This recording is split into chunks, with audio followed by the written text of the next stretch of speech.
It's that real this time around. Immortal technique. Revolutionary volume 2. It's on now, motherfucker.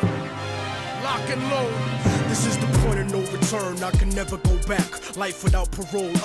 First, I know it's been a minute since I made a video, but I've been on a contemplative hiatus, doing some reading, thinking, and writing. Secondly, I want to say Happy New Year and decade to everyone. This is my first video of the new year, and I would like to thank everyone who has subscribed. I hope that this decade is a new decade for free thought and humanism. Thirdly, I just want to discuss what I've been reading and contemplating. I've been reading and thinking a lot about existentialism. The reason that I've been thinking about existentialism is because I heard another YouTuber that I subscribe to, who goes by the name of JWriter4, discuss it. And so I wanted to research it and find out more about it. What is existentialism? Existentialism is very difficult to define.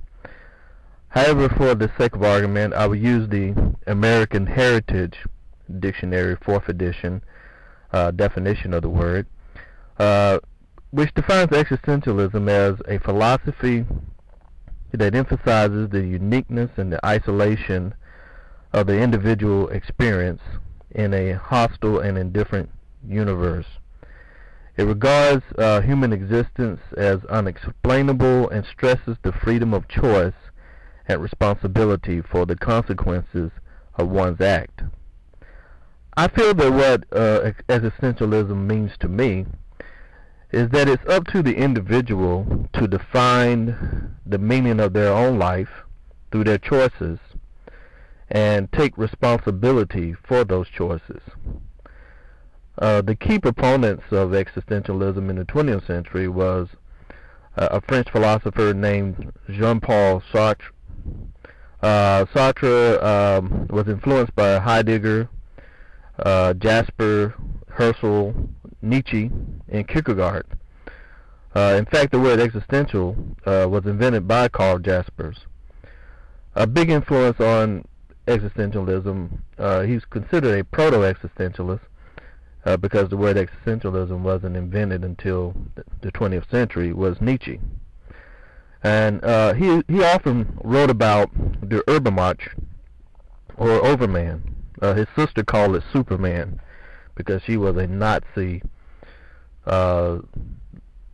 sympathizer, if you want to put it that way. And so, you know, the Reich, the Third Reich, thought about racial superiority, and she changed his writings to make Nietzsche a Nazi hero, as someone that they looked up to, even though he was totally against being anti-Semitic and different things of that nature.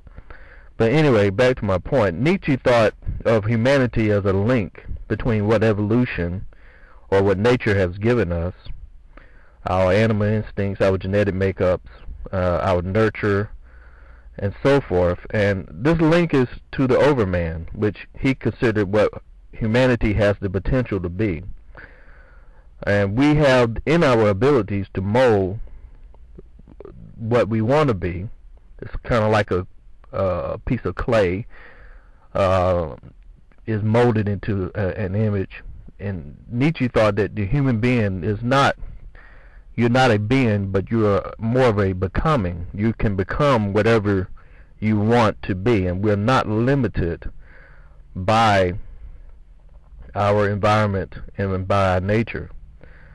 And he suggested what he called will to power, which is that is the main driving force behind humanity and behind what's in the universe, is our will to power. And so, as I said, you're born with the nature and the nurture, or what the environment gives you, but you're not limited by them. In my research of existentialism, the author Albert Camus is often mentioned. Have you ever read a writer whose writing seems to click with you? I could not put his books down. Anyway, I read The First Man, The Stranger, or it's also called The Outsider, and The Plague. To get a better philosophical perspective of his thinking, I read The Myth of Sisyphus and other essays. The Myth of Sisyphus and The Stranger goes together in a sense, in that The Myth of Sisyphus is a philosophical commentary on the novel The Stranger. The Myth of Sisyphus and The Stranger introduced me to an offshoot, if you want to call it that, of existentialism called Absurdism.